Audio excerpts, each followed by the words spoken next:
So, to talk further now about this new book and the innovative side of Lean Six Sigma, we're pleased to welcome co-author Kimberly Watson-Hemphill to Quality Digest Live.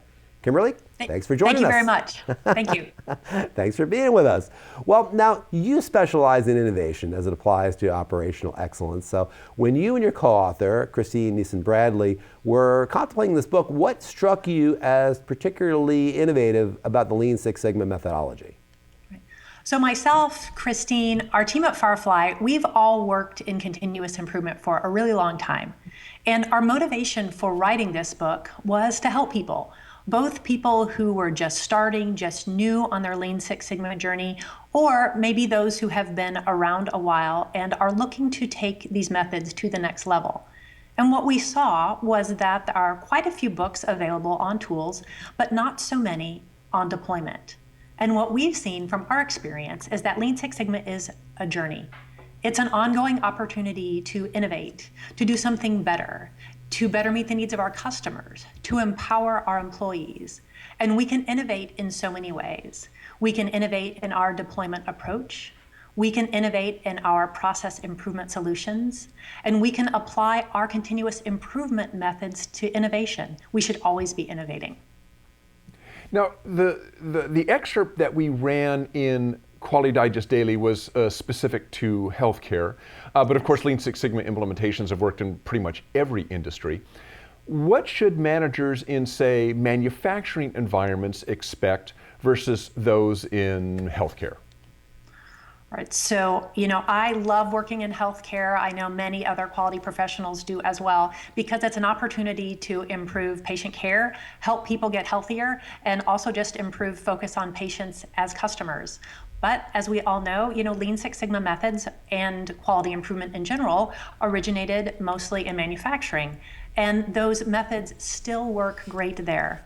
But one of the things that I see as a real difference between manufacturing and almost everything else is at some point when a company or a group of individuals put in a manufacturing process, someone thought through how that was going to work. Someone designed that process. In other industries, in transactional areas of business processes, often people are just trying to get their work done. And there wasn't a rigorous thought put into place on how those processes should accomplish that work, and they've just evolved over time. So there tends to be so much opportunity, both in non-manufacturing areas of manufacturing companies and other completely different industries, such as financial service or healthcare. There are similarities with healthcare, there are differences. One of the differences, I would say, is that the change management skills, the people skills that are always so important are even more important on the healthcare side. We really need to get our nurses and our doctors on board in order to have a meaningful difference made with these programs that we can sustain in the long term.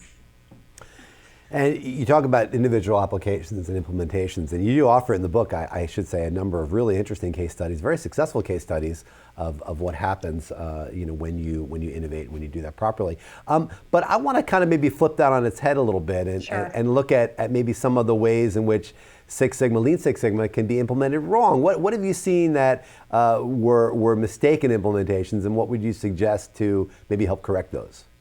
Absolutely. So, my nature is to be an optimist, but, having been in this field about 20 years, I've seen some great deployments, but I've also seen quite a few that could have been better. And, this methodology has been around for a while. And one of the advantages of that is that the best practices are pretty well known. They're pretty established. We try to cover a lot of them in the book, but that doesn't mean that they're widely followed. And just a nugget on really what makes deployments successful, the way we think about it is there's a virtuous cycle of great strategic alignment, great people, and great projects. And when we have those all working together, the program is good and just gets better. On the other hand, if you don't have really great people engaged, we don't have meaningful projects, we're not well aligned with the strategy, then the deployment is going to suffer and it's going to get worse instead of better over time. I would also say that we need to be realistic about what outcomes we're expecting relative to what we're willing to invest. From time to time, you'll see a company with an expectation of really stellar results, but their plan is just to train up a couple people. They're not planning to take the time to put in the internal infrastructure or put in the support systems that are needed to maintain these things for the long term.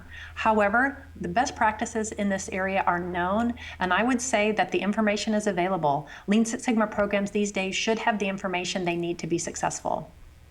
And speaking of information, it's a nice segue. Businesses today they're awash in data. I mean, interpreting all that data, though, all that information really is the constant challenge. We talk about big data here in the show all the time. So can Lean Six Sigma projects help separate signals from noise?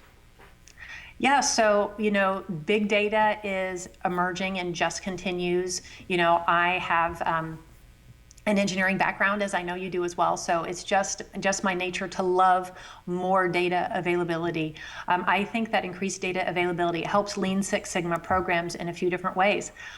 One of the challenges is in finding really great projects, and the more data that we have, the better informed we can be on the start.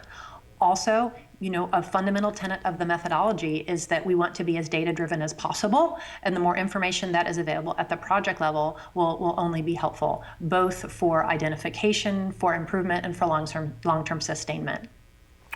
Well, Kimberly Watson-Hemphill, founder and CEO of Firefly Consulting, and also, of course, author of Innovating Lean Six Sigma right there. Thank you for joining us today, talking to us a little bit about Lean Six Sigma and innovation. We really appreciate it. Thank you, and we'll be seeing you down the line and look forward to working with you more in the future. Mike, Dirk, thank you very much for the opportunity. I really appreciate it. Not a problem. Have a great day.